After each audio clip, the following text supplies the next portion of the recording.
but I can probably be a little bit louder, and I will be. So, guys, this is Bukchon Mall, or Bukchon Village. Actually, I shouldn't say Bukchon Mall, but anyway, Bukchon. So, the North Village, and this is the Hanok Village. So let's start with Hanok. What is it? It's that thing right there. This kind of building style.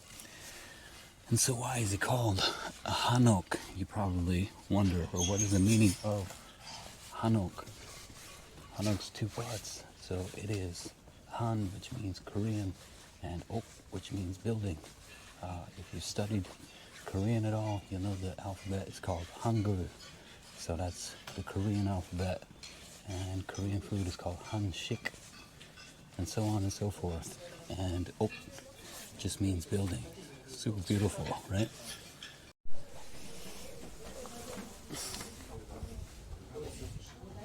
Hanok is a relatively new word. So before Western style buildings were here, obviously buildings would have just been called buildings. They would have been called Korean buildings. The word didn't exist until, in the public, I guess, Korean perception until pretty recently, like a couple decades ago. And so, anyway, let's walk back this way. So this place is pretty popular, as you can see. There's a lot of tourists who look a lot like me. And we're all here to see this very cool traditional style of building called Hanbok. And let's walk down this way. So this is what you're going to see is a lot of foreigners like these girls wearing traditional Korean dresses called Hanbok. And this place is very busy. So this place wasn't really redeveloped until I think the 90s, if my history is correct. And so Korea really had a experienced rapid development during the 60s and especially the 70s. And so this place was, there was a huge redevelopment effort in the 70s and 80s, and they had to decide what to do with these buildings. They were, there's a lot of discussion in what to do, and so ultimately, like sometime in the 90s, they decided that it was worthwhile to, keep these places, keep this in existence. And so there was, funding put into redevelopment. And it's gotten really popular in the last couple years, especially with K-pop. There are a lot of people who come here to, rent a Hanbok and walk around and take pictures for Instagram. And like I was saying, you have to be very quiet here. Like, this guy, he's keeping us quiet, as we should anyway. Because I guess there are residents who still live here, right? So, that car right there very well could be, belong to one of these Hanoks. Free admission. I can do that. Let's go in. So, as you guys saw over there, this is a free admission place, but as is standard practice in pretty much all Korean homes, take off your shoes.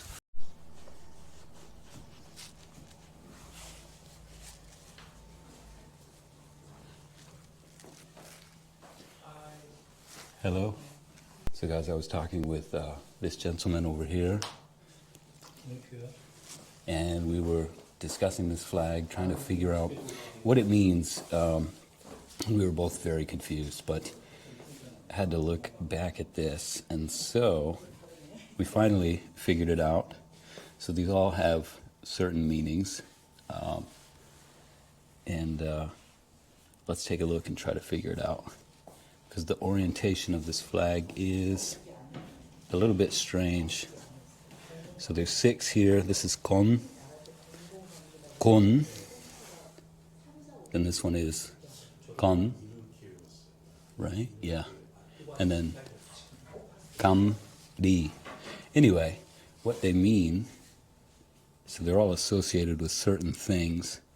And I mean, it really has deep, deep meaning. I don't know it very well, but it's a very cool representation of the flag. And so this whole place is a whole bunch of things like this, right? You can see, so this is called, you guys would recognize this if you've seen the flag.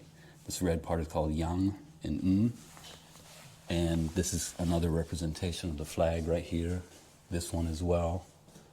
And then all throughout this whole exhibition hall, they have all these kinds of textiles made from, this is, in Korean it says mochi. I don't know what it is, but they say rami fabric. I've never heard of that. Some of this stuff is made with silk, but anyway, this is just a cool little hanok that has been transformed into a nice little exhibition hall for us to check out for free. And they have all of these tables. 아저씨 이 탁자에서 뭐가 해요? 그냥 쉬어? 예. So, oh yeah, I saw this. This view is beautiful. So, check this view out, guys. This is one of the best views you're ever going to get of this whole area. So you can see all the roofs here, which are tiled in this traditional tile. You can get an idea for the shape of the roofs and stuff like that. But back to what I was saying there, I asked him what people do here or what these tables are for, and he told me it's just for resting. So I asked him if it was for resting, and he said yes. So anyway, what a cool place, right? What a cool place to be. And this whole thing, I told you the name of this building is called Hanbok. So we're going to find all these buildings are called, you know, if you look at that building out there, that's part of this building. This whole thing is called Hanok, this style. And we'll just breeze back out, put my shoes on, take these slippers off.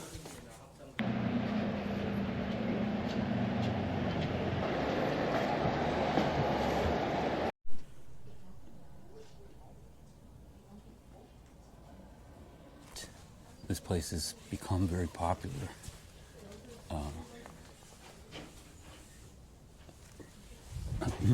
Excuse me, of late.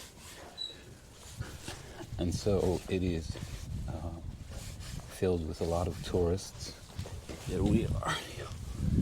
And, you know, there's been a lot of noise complaints just because there's been so much foot traffic and so many people visiting. So let's go find one of those signs because they're really posted everywhere. Here we go. Here's a nice example. So, so it says 속건 대화해주세요. So, just basically keep quiet. And so, guys, if you come here, be prepared to walk up and down hills. We are in the mountains, and Korea is very mountainous anyway.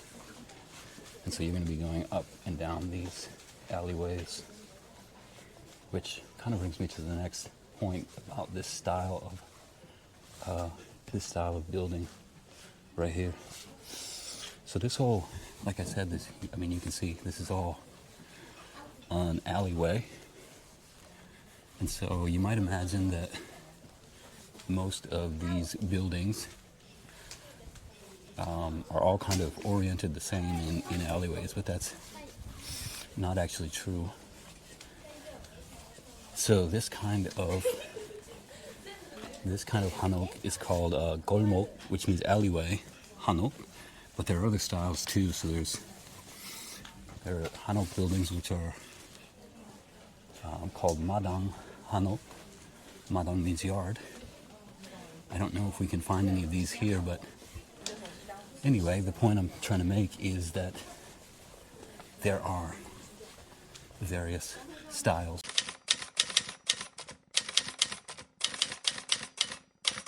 I was talking about the idea before, right? We were up there in and amongst all the alleyways, right? And pretty tight quarters still, right? In and amongst the alleyways, that place is called Golmok, which is alleyway. So those are called Golmok, alleyway, Hanok. This is not what that is. This is I was talking about that other idea, the idea of Madang. I think this is probably a good representation of Madang Hanok because it has a small yard here, right?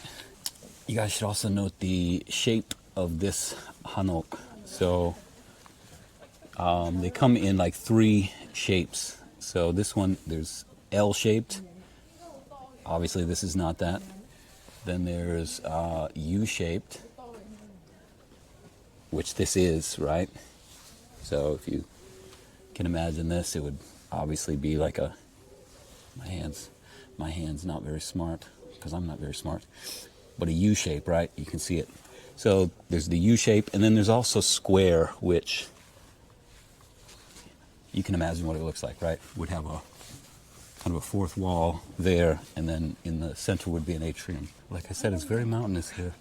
That lady's like me. She's out of breath and just about to die from going up this hill. But what I wanted to say, guys, is this area, Bukchon, is a pretty good representation of kind of what Seoul is, right? So you have the very old mixed up against the very new skyline, right? So wherever you go in Korea, you can always find some shrines or temples dotted into the very, very, what a place. Very modern. I'm about to fall off this stone here, but this very modern skyline, right? Keep your voices down. Here's what I wanted to tell you guys before I forgot, because I'm a scattered lunatic. So this place is called Bukchon Ro.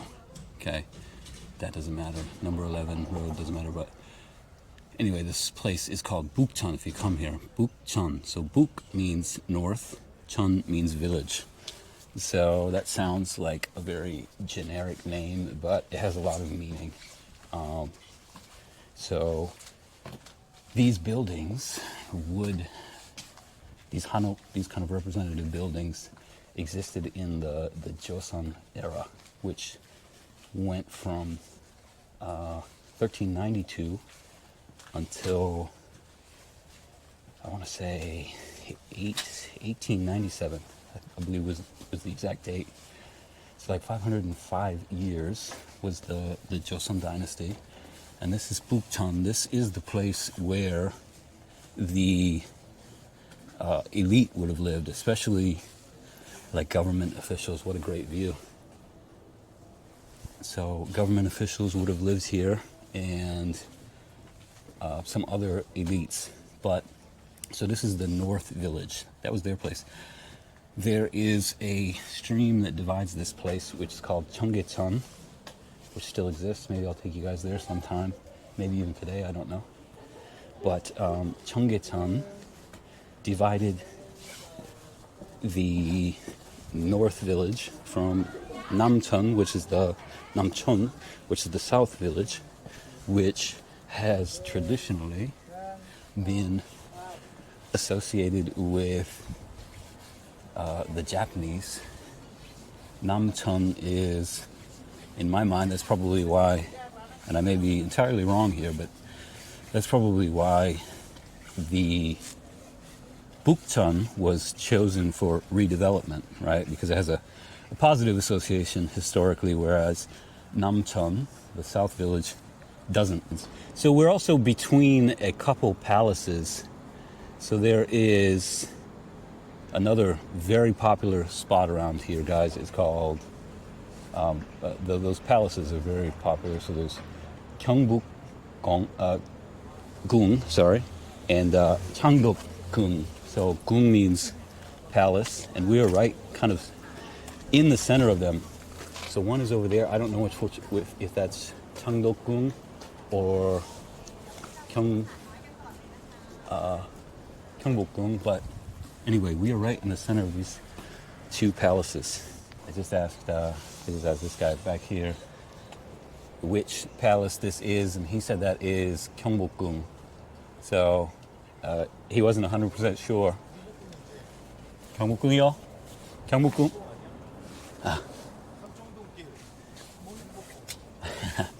He's trying to help, so. 네, 경복 Gung이에요? 네, 감사합니다. So you guys can see we were confused, still a little bit unsure, but pretty sure that is Gyeongbuk Gung. So again, we're sandwiched here. This area is between the two palaces, which is kind of the point I wanted to make. So like I said, this place used to, Bukchon used to house, you know, the people who were high up in the government and all of these, you know, high-ranking officials.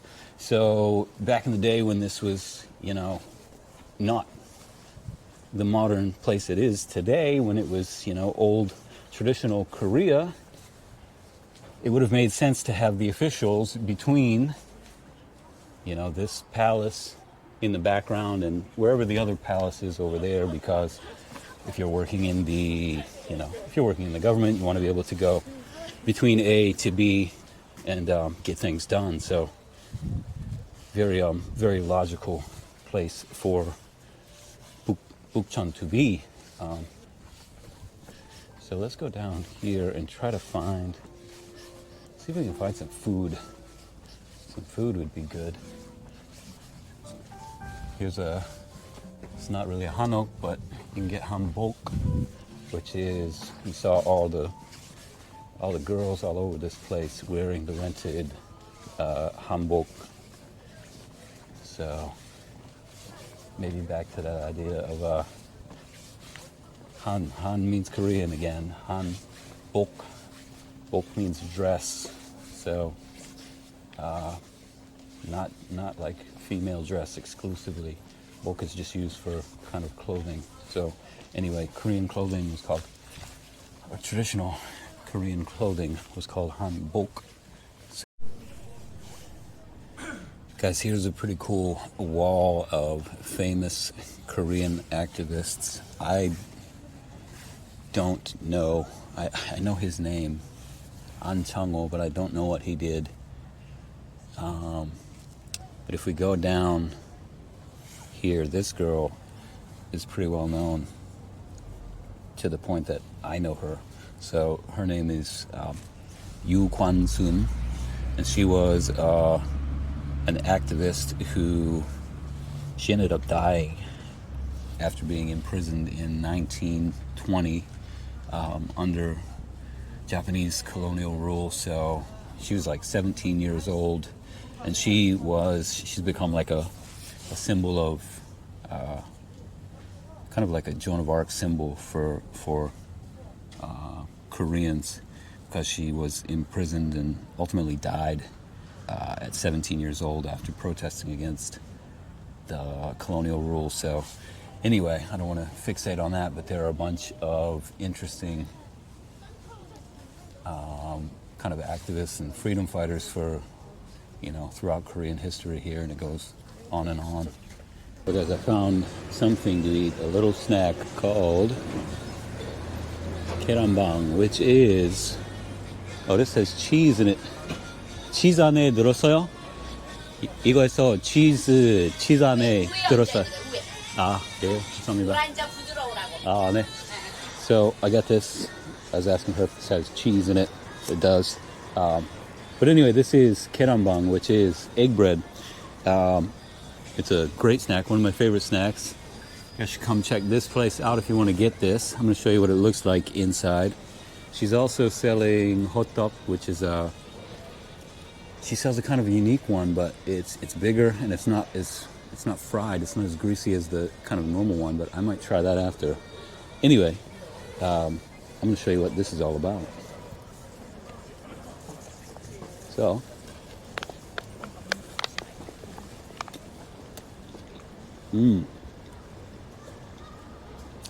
so it's like a cornbread with an egg. It's not very cheesy, which I didn't want anyway. So it's this one's good. This is a very representative keranbang, egg bread. $2 for that, or less than $2. 2,000 won, which is like $1. I don't know, like $1.50. So it's a pretty good little snack for $1.50. Anyway, so mission accomplished, right? I said I wanted to find something to eat.